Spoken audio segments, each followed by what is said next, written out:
SDV news కి స్వాగతం. ముందుగా ఈనాటి ముఖ్య అంశాలు. మీకు మంచి జరిగి ఉంటే మీరే నా సైన్యమన్న సీఎం వైఎస్ జగన్మోహన్ రెడ్డి. భీమిలి వేదికగా సీఎం వైఎస్ జగన్ దిశానిర్దేశం. బీసీలకు పుట్టినిల్లు టీడీపీ అన్న బోండా ఉమా. 63వ డివిజన్ వడ్డెర కాలనీలో జరిగిన జైహో బీసీ కార్యక్రమం. మాకు ఉచితాలు వద్దు, భవిష్యత్తు కావాలి అంటూ నినదిస్తూ రోడ్డెక్కిన విద్యార్థులు. Andhra Pradesh unemployees and student federation ఆధ్వర్యంలో ధర్నా చౌక్ లో ధర్నా. సీఎం జగన్ ప్రవేశపెట్టిన సంక్షేమ పథకాల వల్ల పశ్చిమ నియోజకవర్గంలో స్థానిక ప్రజలు వైసీపీకి బ్రహ్మరథం పడుతున్నారన్న పశ్చిమ ఇన్ఛార్జ్ షేక్ ఆసిఫ్.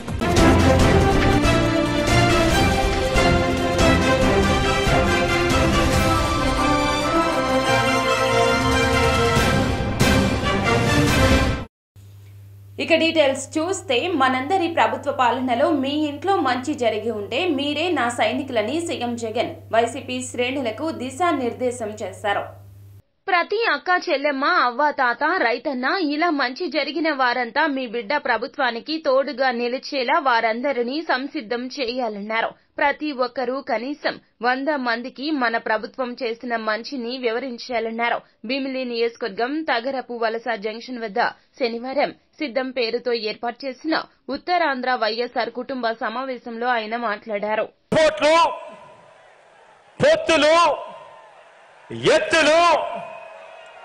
జిత్తుల పద్మవ్యూహం కనిపిస్తా ఉంది అక్కడ. కానీ పద్మవ్యూహంలో చిక్కుకొని వారి బాణాలకు బలైపోవడానికి ఇక్కడ ఉన్నది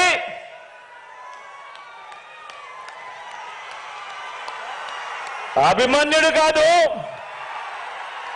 ఇక్కడ ఉన్నది అర్జునుడు.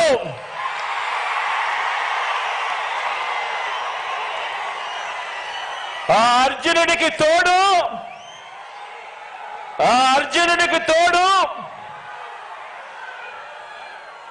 ప్రజలు, దేవుడి దయ. ఇక్కడ ఉన్న నా అన్నదమ్ములు, మీ బిడ్డ పొత్తులను నమ్ముకోలేదు, జిత్తులను నమ్ముకోలేదు,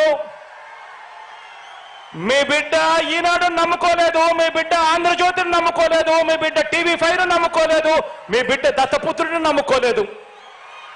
మీ బిడ్డ నమ్ముకున్నది పైన దేవుడిని, మిమ్మల్ని మాత్రమే మీ బిడ్డ నమ్ముకున్నాడు అని చెప్పి ప్రతి ఇంటికి వెళ్ళి చెప్పండి. మీ బిడ్డ వల్ల మీకు మంచి జరిగింది కాబట్టి మీ బిడ్డ తరపున సైనికులుగా మీరే నిలబడండి. నుంచి ఒక స్టార్ క్యాంప్. బీసీలకు పుట్టినిల్లు టీడీపీ పార్టీ అని టీడీపీ నేత బోండా ఉమా వ్యాఖ్యానించారు. 63వ డివిజన్ వడ్డెర కాలనీలో జయహో బీసీ కార్యక్రమం జరిగింది. ఈ కార్యక్రమంలో ఆయన మాట్లాడుతూ, గత టీడీపీ ప్రభుత్వ హయాంలో బీసీలకు కార్పొరేషన్లు ఏర్పాటు చేసి అన్ని విధాల బీసీల అభివృద్ధికి కృషి చేశామన్నారు. టీడీపీ అధికారంలోకి రాగానే చేతి వృత్తిదారులకు సబ్సిడీ రుణాలతో పాటుగా వారి ఆర్థికాభివృద్ధికి కృషి చేస్తామంటూ హామీ ఇచ్చారు. 19 కాలంలో తెలుగుదేశం పార్టీ అధికారంలో ఉన్నప్పుడు బీసీలకి ఒక స్వర్ణ యుగం లాంటిది. దాని వివరాలన్నీ కూడా ఇప్పుడు తెలియజేస్తాం. ఈరోజు ఇక్కడ 53వ డివిజన్ ఒంటరి కాలనీలో జరుగుతున్నటువంటి ఈ కార్యక్రమానికి మరి బీసీ సెల్ ఈ కార్యక్రమానికి ఇన్ఛార్జిగా ఉన్నటువంటి సోదరుడు మన గురుమూర్తి గౌడు ఈ కార్యక్రమానికి ఇచ్చేసినందుకు ఆయన కూడా సెంట్రల్ నియోజకవర్గ తెలుగుదేశం పార్టీ తరఫున సాదర స్వాగతం పలుకుతా ఉన్నాం. చాలా విషయాలున్నాయి. గతంలో 2014-2019 కాలంలో చంద్రబాబు నాయుడు గారి పరిపాలన ఏ విధంగా బీసీలకి స్వర్ణయుగంలాగా ఉందో కూడా మనం మాట్లాడుకోవాలి. అలాగే తెలుగుదేశం పార్టీ ఆవిర్భావమే మాకు ఉచితాలు వద్దు, భవిష్యత్తు కావాలి అంటూ నినదిస్తూ విద్యార్థులు రోడ్డెక్కారు. Andhra Pradesh unemployees and student federation ఆధ్వర్యంలో విజయవాడ ధర్నా చౌక్ లో ధర్నా జరిగింది. ఈ సందర్భంగా ఫెడరేషన్ అధ్యక్షులు దాడి మురళీకృష్ణ మాట్లాడుతూ ఎల్కేజీ నుండి పీజీ దాకా ఫీజు రీంబర్స్మెంట్ రాకపోవడంతో అత్యధిక ఫీజులు చెల్లించలేక తమ చదువులు మధ్యలోనే ఆపేశామన్నారు. అయితే సర్టిఫికెట్లు వెనక్కి ఇవ్వకపోవడంతో తమ భవితవ్యం అంధకారంలోకి జారిపోయిందంటూ వాపోయారు. కృష్ణ స్టూడెంట్స్ యూనియన్ ఈరోజు ఇక్కడ విద్యార్థులు మొత్తం కలిసింది. మాకు కావాల్సింది ఒకటే, ఫీజు రియంబర్స్మెంట్లు బకాయిలు పడిని రిలీజ్ చేయమని చెప్పని. గత 5 సంవత్సరాల కాలంలోని ఫీజు రియంబర్స్మెంట్ ఎల్కేజీ నుంచి పీజీ వరకు వస్తుందని నమ్మకంతో విద్యార్థులు చాలామంది వాళ్ళకి తాత మించి కాలేజీలు జాయిన్ అయ్యారు. జాయిన్ అయిన తర్వాత ఏదో ఒక వంకతోటి ఫీజు రియంబర్స్మెంట్లు ఇవ్వక ఎయిడెడ్ కాలేజీని అన్ఎయిడెడ్గా డివైడ్ చేయడం వల్ల ప్రైవేట్ కాలేజీల్లాగా ప్రజెంట్ ఉన్న గవర్నమెంట్ కాలేజీలు కూడా వాళ్ళకి నచ్చినట్టు ఫీజులు పెంచేశారు. దానివల్ల ఫీజు రియంబర్స్మెంట్ వస్తుందనే నమ్మకంతో జాయిన్ అయిన పిల్లలు ఎవరూ కూడా ఫీజులు కట్టలేక కాలేజీలోని సర్టిఫికేట్స్ వదిలేసి బయటకు వచ్చేశారు. ఆ బయటికి రావడంతో ఇప్పుడు ప్రాబ్లం ఏమవుతుందంటే ఆ సర్టిఫికేట్లు తీసుకురావాలంటే ఫీజులు మొత్తం కట్టాలి. అలాగా మొత్తం ఆంధ్రప్రదేశ్ మొత్తంలోని 22% ఆన్ అండ్ యావరేజ్గా 4 lakhs నుంచి 5 lakhs మెంబర్స్ స్టూడెంట్స్వి సర్టిఫికేట్లు కాలేజీలో స్ట్రక్ అయిపోయాయి. ఈరోజు గవర్నమెంట్ జాబులకే కాకుండా ప్రైవేట్ జాబులకు కూడా రావాలి అంటే సర్టిఫికేట్స్ కన్ఫామ్గా వెరిఫికేషన్ ఉంటుంది. ఆ సర్టిఫికేట్స్ లేకపోవడంతో స్టూడెంట్స్ చాలామంది ఇబ్బంది పడుతూ జాబుల్లో జాయిన్ అవ్వలేకపోతున్నారు. వాళ్ళు అర్హత ఉన్నా కూడా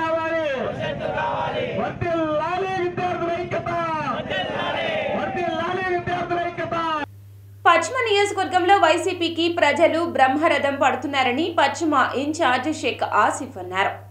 విజయవాడ పశ్చిమ నియోజకవర్గం 55వ డివిజన్ కార్పొరేటర్ శ్రీరంశెట్టి పూర్ణ చంద్రరావు ఆధ్వర్యంలో గడప గడపకు మన ప్రభుత్వం కార్యక్రమం జరిగింది. ఈ కార్యక్రమంలో వైసీపీ పశ్చిమ ఇన్ఛార్జ్ షేక్ ఆసిఫ్ పాల్గొని గడప గడపకు వెళ్లి ప్రజలను కలవడం జరిగింది.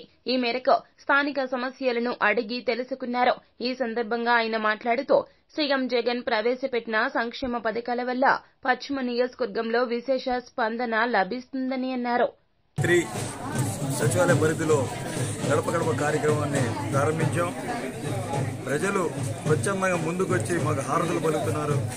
మంచి స్పందన వస్తుంది. ఏది ఏమైనా కానీ మాకు జగనన్న ప్రభుత్వమే కావాలి, జగనన్న మాకు సంక్షేమ పథకాలు ఇచ్చారు, ఆయనకే మేము మళ్ళీ సీఎం చేసుకుంటాం అంటున్నారు. తద్వారా మేము ఆసిఫ్ గారిని గెలిపించుకుంటాం, తప్పకుండా మంచి మెజార్టీతో గెలిపించుకుంటామని చెప్తున్నారు. మేము ఒకటే చెప్తున్నాం, మాయ మాటలు చెప్పి మాయాహామలు ఇచ్చిన చంద్రబాబు నాయుడికి మళ్లీ బుద్ధి చెప్పే రోజులు దగ్గరలోనే ఉన్నాయి. జగనన్న ఒకటే చెప్తున్నారు, నేను మీ ఇంట్లో మంచి చేస్తేనే నాకు ఓటేయని చెప్పే ఏకైక ముఖ్యమంత్రి ఎవరు ఉన్నారంటే వైఎస్ జగన్మోహన్ రెడ్డి గారు. తప్పకుండా మేము చేసిన అభివృద్ధి, మేము ఇచ్చిన చల్లటువంటి షేక్ ఆసిఫ్ గారు మా 55వ డివిజన్ మొత్తానికి 173ని పర్యటిస్తున్న సందర్భంగా మేము వారికి శుభాకాంక్షలు తెలియజేస్తున్నాం. అదేవిధంగా ఈ రోజున ఆసిఫ్ గారు ఎమ్మెల్యే గారుగా క్యాండిడేట్ అవ్వచ్చు, మా నాయకులు అవ్వచ్చు, మేము అందరికి కూడా ఒక ఛాలెంజ్ తోటి ముందుకెళ్తున్నాం. మేము ముందుకెళ్ళడానికి కూడా చాలా ధైర్యంగా ఉంది. ఎక్కడికి వెళ్ళినా కానీ మేము అనేక పనులు చేశాం. మా పనులు చూసే మాకు ఓట్లు వేయండి అని మేము నిలదీసి ధైర్యంగా మేము చెప్పగలుగుతున్నాం. ఎక్కడికి వెళ్ళినా కానీ మీకు ఏ సమస్య ఉంది, ఆ సమస్య మాకు చెప్తే వెంటనే పరిష్కరిస్తామని చెప్పి మేము తిరుగుతున్నాము. మరి ఇటువంటి ధైర్యాన్ని ఇచ్చినటువంటి మా నాయకుడు ప్రత్యేక హోదా సాధనే లక్ష్యంగా దేశవ్యాప్త ఉద్యమం చేపట్టినట్లు ఆమ్ ఆద్మీ పార్టీ నేతలు వెల్లడించారు. విజయవాడ ప్రెస్ క్లబ్ లో ఆమ్ ఆద్మీ పార్టీ గుడివాడ నియోజకవర్గం ప్రతినిధులు మీడియా సమావేశం నిర్వహించడం జరిగింది. ఈ సందర్భంగా ఆపు పార్టీ నేతలు నితీష్ చంద్ర, టి సేవాకుమార్లు మాట్లాడుతూ రాష్ట్ర పునర్విభజన చట్టంలో పేర్కొన్న విధంగా ఏపీకి ప్రత్యేక హోదా ఇవ్వాలంటూ కేంద్రాన్ని డిమాండ్ చేశారు. ప్రత్యేక హోదాతోనే ఈ రాష్ట్రం అభివృద్ధి దిశగా అడుగులు వేయగలుగుతుందని అన్నారు. పార్టీ రాష్ట్ర ఉపాధ్యక్షుడిని. ఇవాళ ఆంధ్రప్రదేశ్ ఏ స్థాయిలో ఉందో అందరికీ తెలుసు. భారతదేశంలోని 28 రాష్ట్రాల్లో కూడా ఆర్థికంగా అధోగతి పాలైనటువంటి రాష్ట్రం ఆంధ్రప్రదేశ్. మన పాలకులు ఏ విధంగా మనల్ని పాలిస్తున్నారో మనం చూస్తూ ఉన్నాం. కేంద్ర ప్రభుత్వానికి లొంగిపోయి వాళ్ళ నిబంధనల, వాళ్ళ ఆలోచనలతోనే ఈ రాష్ట్రాన్ని నాశనం చేస్తూ ఉన్నారు. ఏ పార్టీ అయినా కూడా ఈ రాష్ట్రం గురించి ఆలోచించే పరిస్థితి లేదు. అలాంటి పరిస్థితుల్లోనే ఆమ్ ఆద్మీ పార్టీ ఈ రాష్ట్రం కోసం ప్రత్యేక హోదాలో కేజ్రీవాల్ ప్రకటించడం జరిగింది. అదేవిధంగా విశాఖ ఉక్కును అడ్డుకోవడంలో కూడా పార్లమెంట్లో మా ఎంపీలు ప్రస్తావించారు తప్ప ఈ అధికార ప్రతిపక్ష పార్టీలు ప్రస్తావించలేదన్న విషయాన్ని మీరు అందరూ గుర్తుంచుకోవాలి. రాబోయే ఎన్నికల్లో వీళ్ళకి బుద్ధి చెప్పబోయినట్టయితే ఈ రాష్ట్రం మరింత ఆర్థిక సంక్షోభంలో కూరుకుపోతుంది. ఇప్పటికే 7.5 లక్షల కోట్ల అప్పు ఈ రాష్ట్రం మీద ఉంది. ప్రతి ఒక్క తల మీద 5 కోట్ల జనాభా ఉంటే ప్రతి ఒక్క తల మీద 5 లక్షల యువత కోసం, నేటి విద్యార్థుల రేపటి భవిష్యత్తు కోసం ప్రత్యేక హోదా ఎంత అవసరం అనేది తెలియజేయడానికే మేము ఈ యాత్రని చేపట్టడం జరిగింది. గుడివాడ నుంచి ఢిల్లీ వరకు ముఖ్యమైనటువంటి కొన్ని నియోజకవర్గాల్లో అవగాహన కల్పించుకుంటూ ప్రత్యేక హోదా యొక్క అవసరతను తెలియజేసుకుంటూ మేము ఈ యాత్ర కొనసాగిస్తూ ఉన్నాం. ఎందుకంటే మనకి ఇప్పటికీ దాదాపు మన రాష్ట్రం ఉండిపోయి 10 సంవత్సరాలు అయింది. 10 సంవత్సరాలు అంటే ఇప్పుడు ప్రజెంట్ చదువుకుంటున్న విద్యార్థులకి ప్రత్యేక హోదా మీద అవగాహన కూడా ఉండదు. ఎందుకంటే వాళ్ళు అప్పట్లో విడిపోయిన టైంలో 4th క్లాస్ 5th క్లాస్ చదువుకుంటూ ఉంటారు, స్కూల్ వయసులో ఉంటుంటారు. కాబట్టి వాళ్ళకి ప్రత్యేక హోదా అవసరతను తెలియజేసుకుంటూ మనకి ఏ ప్రభుత్వం అధికారంలోకి వచ్చినా కార్పొరేట్ కంపెనీలకు ఊడిగం చేస్తున్నాయని సిపిఐ రాష్ట్ర కార్యవర్గ సభ్యులు అన్నారు. జై ఆంధ్ర డెమోక్రటిక్ ఫోరం ఆధ్వర్యంలో గాంధీనగర్ ప్రెస్ క్లబ్ లో దగాపడ్డ ఆంధ్రుడా మేలుకో అనే అంశంపై రౌండ్ టేబుల్ సమావేశం నిర్వహించారు. ఈ సమావేశంలో సిపిఐ రాష్ట్ర కార్యవర్గ సభ్యులు రామకృష్ణ, జై Andhra democratic forum Tarun Kakani, JDF ప్రధాన కార్యదర్శి మేడా శ్రీనివాసరావు తదితరులు పాల్గొని చర్చించడం జరిగింది. అనంతరం రామకృష్ణ, తరుణ్ కాకాని మాట్లాడుతూ సహజ నిక్షేపాలపై వచ్చే నిధులను రాష్ట్ర అవసరాలు తీరిన తర్వాతే పంపించాలని, కానీ ప్రభుత్వాలు తమ స్వలాభాల కోసం పక్క రాష్ట్రాలకు తరలించడం దుర్మార్గమంటూ మండిపడ్డారు. ఏవైతే సంక్షేమ కార్యక్రమాలు కొనసాగిస్తూ ఉన్నారో ఆ సంక్షేమ కార్యక్రమాలకు కూడా నిధులు లభ్యం కావడానికి అవకాశం ఉంటుంది. కాబట్టి అంటే ఇవాళ నేను రాష్ట్రంలో ఉన్న అన్ని రాజకీయ పార్టీలకు నేను మిత్రులను కూడా కోరుతా ఉన్నాను, ఈ రాష్ట్రంలో ఉన్న అన్ని రాజకీయ పార్టీల అధ్యక్షులను కూడా కలవండి. అన్ని రాజకీయ పార్టీలు కూడా ఈ అంశం పైన మాట్లాడాలి. ఇవాళ ఎన్నికలు వస్తున్న తరుణంలో ఇవాళ రాష్ట్రానికి జరుగుతున్న అన్యాయం పైన, ఈ కేజీ బేసిన్ దానిపైన ప్రతి రాజకీయ పార్టీ కూడా మాట్లాడాలని డిమాండ్ చేస్తూ ఉన్నాం. దురదృష్టం ఏమంటే అధికారంలో ఉన్న పార్టీ, ప్రధాన ప్రతిపక్ష పార్టీగా ఉన్న వారిపైన ఎక్కువ బాధ్యత ఉంటుంది. కాబట్టి వారిని కూడా మీరు కన్సల్ట్ అయ్యి అందరి చేత ఈ అంశాలను ఒప్పింపజేస్తే మన రాష్ట్రానికి మేలు జరుగుతుంది. రాష్ట్రానికి రాబోయే రోజుల్లో మన రాష్ట్రం ఇవాళ అధోగతి పాలవుతూ ఉంది. నేను ఒక్క మాట చెప్పి నేను చివరిలో ప్రభుత్వానికి, అలాగే రాష్ట్ర ప్రభుత్వానికి, అలాగే ప్రధాన రాజకీయ పార్టీలన్నీ కూడా వారి ఎజెండాలో చేర్చుకోవాల్సిందిగా ఈ సందర్భంగా మేము తెలియజేస్తున్నాం. ఒకటి, కేజీ బేసిన్లో వచ్చేటువంటి సహజవాయువు ఏదైతే ఉందో అది ముందుగా ఆ రాష్ట్రం ఆర్జిన్ ఏదైతే ఉందో ఈ ఆర్జిన్ అయినటువంటి ఆంధ్రప్రదేశ్ రాష్ట్ర సంపూర్ణ అవసరాలు తీరిన తర్వాత మిగిలిన రాష్ట్రాలకి కేటాయించాలని చెప్పేసి 12వ ఆర్థిక సంఘం వారు సిఫార్సు చేయటం, ఆ సిఫార్సుని ఆమోదించి ఆచరించాల్సిందిగా కోరటం జరుగుతుంది. ప్రస్తుతం జరుగుతుంది ఏంటంటే గ్యాస్ పైప్ లైన్లు వేసి ఇక్కడ వచ్చేటువంటి వాయువు కానివ్వండి, అలాగే చమురు కానివ్వండి, దీన్నంతా కూడా గుజరాత్ రాష్ట్రానికి అలాగే మహారాష్ట్ర ప్రభుత్వానికి వారందరూ కూడా కొనుక్కుంటూ జరుగుతుంది. మరి కార్పొరేట్ సంస్థలైనటువంటి దిగ్గజ కార్పొరేషన్లు ఏవైతే మరి స్టీల్ ప్లాంట్ని ప్రైవేటీకరణ చేయకుండా కాపాడేటటువంటి దశగా అందరూ అన్ని పార్టీల నాయకులు కూడా మాకు మద్దతు తెలియపరచాలి. ఈ జేడీఎఫ్ ఆధ్వర్యంలో చేసేటటువంటి ప్రతి కార్యక్రమం కూడా రైతులకు ఉపయోగపడే విధంగా, ప్రజలకు ఉపయోగపడే విధంగా పోలవరం ప్రాజెక్టుని వెంటనే మరి దాన్ని కూడాను మరి సాధించాలి. పోలవరం ప్రాజెక్టు మధ్యలోనే ఆగిపోవటం అనేది కూడా చాలా బాధాకరం. దీన్ని భారతీయ జనతా పార్టీ అందరూ జగన్మోహన్ రెడ్డిలా ఉండరని టీడీపీ జాతీయ ప్రధాన కార్యదర్శి నారా లోకేష్ ధ్వజమెత్తారు. మనీ ల్యాండరింగ్, వైట్ కాలర్ కుంభకోణాలు అన్నీ ఆయనకే తెలుసునంటూ మండిపడ్డారు. హైదరాబాద్ నుండి ప్రత్యేక విమానంలో గన్నవరం విమానాశ్రయానికి శనివారం మధ్యాహ్నం వచ్చారు. అమెరికాలో మనీ ల్యాండరింగ్ అరెస్ట్ అయ్యారని సోషల్ మీడియాలో పోస్టింగులు రావడంపై ఆయన స్పందించారు. అమెరికాలో మనీ ల్యాండరింగ్ కేసులో అరెస్టు చేసింది జగన్ రెడ్డినా, ఆయన కూతురునా, భారతీ రెడ్డినా చెప్పాలంటూ డిమాండ్ చేశారు. సోషల్ మీడియాలో ట్రోల్ చేసిన గాడిదలను ఆ ప్రశ్న అడగాలని మీడియాతో అన్నారు. ఎవరిని, జగన్నా, జగన్ కూతురునా, భారతిరెడ్డి గారినా? ఆ గాడిదలను అడగండి. ఇంకా సమాధానం కావాలా అంటున్నా? పెట్టినోడిని అడగబ్బా, నన్ను అడుగుతావండి. Thank you. CM Jaganmohan Reddy YCP నేతలపై ఏపీసీసీ కార్యనిర్వాహక అధ్యక్షురాలు సుంకర పద్మశ్రీ విమర్శనాస్త్రాలు సంధించారు. ఏపీసీసీ కార్యనిర్వాహక అధ్యక్షురాలు సుంకర పద్మశ్రీ కాంగ్రెస్ కార్యాలయం నందు విలేకరుల సమావేశం నిర్వహించడం జరిగింది. ఈ సందర్భంగా ఆమె మాట్లాడుతూ మా అధ్యక్షురాలు వైఎస్ షర్మిలారెడ్డి పర్యటనలతో జగన్ ప్రభుత్వం వెన్నులో వణుకు మొదలైందన్నారు. జగన్ స్వార్థపూరిత రాజకీయాలను వైఎస్ షర్మిలారెడ్డి ప్రజాక్షేత్రంలో ఎండగడుతున్నారన్నారు.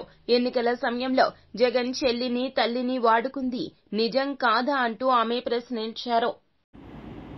ఆంధ్రప్రదేశ్ కాంగ్రెస్ కమిటీ అధ్యక్షులుగా ఈ నెల 21వ తారీఖున బాధ్యతలు తీసుకున్నటువంటి మా రాజన్న బిడ్డ మా నాయకురాలు వైఎస్ షర్మిలారెడ్డి గారు ఈ నెల 23వ తేదీ నుంచి కూడా శ్రీకాకుళంలో రాష్ట్ర పర్యటన మొదలుపెట్టడం జరిగింది.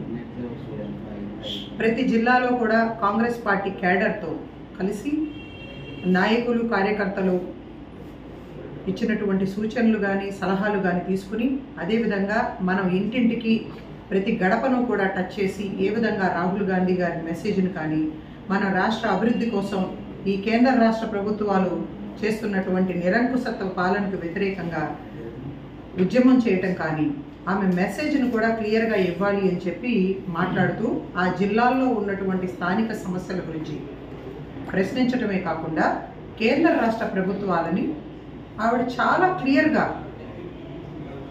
స్టేట్ డెవలప్మెంట్ కోసం మాట్లాడుతూ వస్తున్నారు. వైఎస్ షర్మిలారెడ్డి గారిని ఈ రోజున వైసీపీ నాయకులు ముఖ్యమంత్రి జగన్మోహన్ రెడ్డి కానీ అదేవిధంగా వైవి సుబ్బారెడ్డి, రోజా, ఉషశ్రీ ఇంకా ఇతర నాయకులందరూ కూడా నోటికొచ్చినట్టుగా మాట్లాడటాన్ని సహించలేక మేమందరం ఈ రోజున మీ ద్వారా ప్రజలకి చెప్పదలుచుకున్నాం. వైసీపీ నాయకుల్ని హెచ్చరించదలుచుకున్నాం. మా నాయకురాలు వైఎస్ షర్మిలారెడ్డి గారు ఈ చంద్రబాబు అధికారంలోకి వచ్చేది లేదు సచ్చేది లేదు అంటూ మంత్రి జోగి రమేష్ ధ్వజమెత్తారు. చంద్రబాబు పవన్ అధికారంలోకి వస్తే ప్రభుత్వ పథకాలు తొలగిస్తారంట అని మంత్రి జోగి రమేష్ అన్నారు. వైఎస్ఆర్ ఆసరా వారోత్సవాల్లో జోగి రమేష్ పాల్గొని లబ్దిదారులకు నమూనా చెక్ ను అందజేశారు.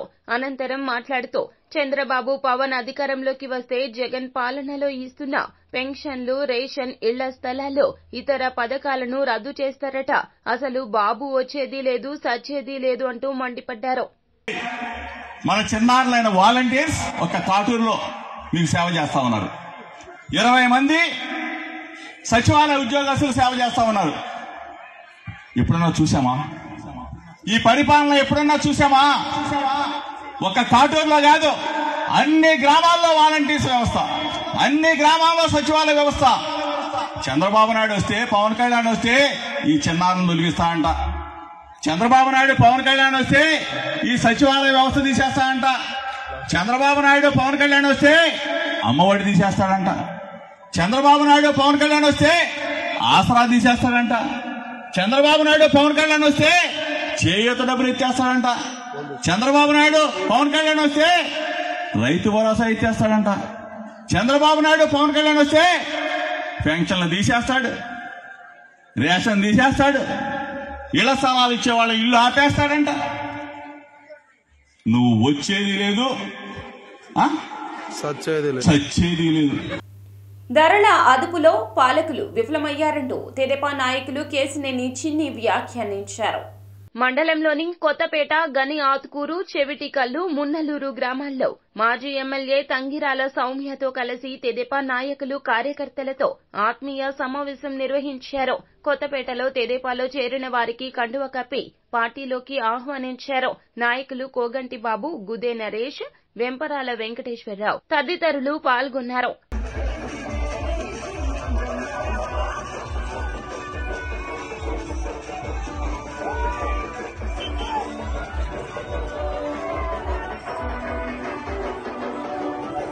పేదల కోసం పనిచేసే ఏకైక వ్యక్తి సీఎం జగన్మోహన్ రెడ్డి మాత్రమే అంటూ ఎంపీ కేసినేని నాని వ్యాఖ్యానించారు.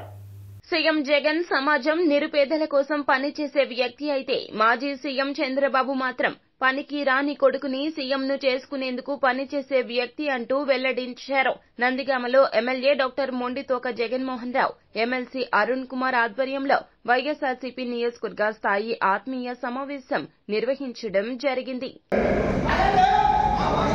విజయవాడలో పట్టలు చేసి నందిగామ వచ్చారు. నందిగామలో సిండికేట్ చేసి ఎన్ని వందల ఎకరాలు అమరావతిలో కరెక్ట్గా తెలియదు. ఒకసారి 2013 నుంచి 14 వరకు నేను విజయవాడ ఇన్ఛార్జిగా ఉన్నప్పుడు రోజు వచ్చేవాడు. ఇక్కడ మాజీ ఇరిగేషన్ మంత్రి. నేను అక్కడ 5 ఎకరాలు తాకట్టు పెట్టి డబ్బులు తెచ్చే, ఇక్కడ 5 ఎకరాలు తాకట్టు పెట్టి డబ్బులు తెచ్చే, రోజు ఖర్చు చెప్పేవాడు. రోజు అడిగాను, ఎన్ని 5 ఎకరాలు నీకు చెప్పు, దాన్ని బట్టి ఎంత డబ్బులు తెచ్చావో తాకట్టు పెట్టి నేను అడుగుతానని చెప్పాను. అడిగాను, వారంలో 5 ఎకరాలు తాకట్టు పెట్టాము, 30 ఎకరాలు తాకట్టు పెట్టామంటే నాకు నిజంగా ఆలోచన వచ్చింది. నేను ఎంత వ్యాపారం చేస్తున్నాను, 3 రూపాయలు టికెట్. ఈ ప్రాంతానికి మంచి వ్యక్తులు కావాలి. టిక్కర్ సిండికేట్ వాళ్ళు, టోల్గేట్ సిండికేట్ వాళ్ళు, కాంట్రాక్ట్ సిండికేట్లు, ఎసెక్ సిండికేట్లు, ఏదది క్వారీ కాదు కదా. ఎక్కడో పెద్దవాళ్ళు ఉండేవాళ్ళు, సరే కంచెలో పుట్టాల్సినప్పుడు పెద్దవాళ్ళు వెళ్ళారు, అక్కడ ఏదేదో చేశారు, మళ్ళీ బతుకు తెరి కోసం ఇక్కడికి వచ్చారు. రాష్ట్రకి అవుతాం ఎత్తి ఉండండి. ఎందుకు ప్రజాసేవలో మేము చాలా ఈ ప్రాంతాన్ని ఉద్ధరించామని ఎందుకు చెప్తారు? మీ చరిత్ర త్వర తెలీదు, నాకు తెలీదా? నేను నెహ్రూ గారి దగ్గర కూర్చున్నప్పుడు ఫోన్లో అందించేవాడు. వార్తలు ముగించే ముందు ముఖ్య అంశాలు మరోసారి. మీకు మంచి జరిగి ఉంటే మీరే నా సైన్యమన్న సీఎం వైఎస్ జగన్మోహన్ రెడ్డి. భీమిలి వేదికగా సీఎం వైఎస్ జగన్ దిశానిర్దేశం. బీసీలకు పుట్టినిల్లు టీడీపీ అన్న బోండా ఉమా. 63వ డివిజన్ వడ్డెర కాలనీలో జరిగిన జైహో బీసీ కార్యక్రమం. మాకు ఉచితాలు వద్దు, భవిష్యత్తు కావాలి అంటూ నినదిస్తూ రోడ్డెక్కిన విద్యార్థులు. Andhra Pradesh unemployees and student federation ఆధ్వర్యంలో ధర్నా చౌక్ లో ధర్నా. సీఎం జగన్ ప్రవేశపెట్టిన సంక్షేమ పథకాల వల్ల పశ్చిమ నియోజకవర్గంలో స్థానిక ప్రజలు వైసీపీకి బ్రహ్మరథం పడుతున్నారన్న పశ్చిమ incharge Shaik Asif. SDV news సమాప్తం. నమస్కారం.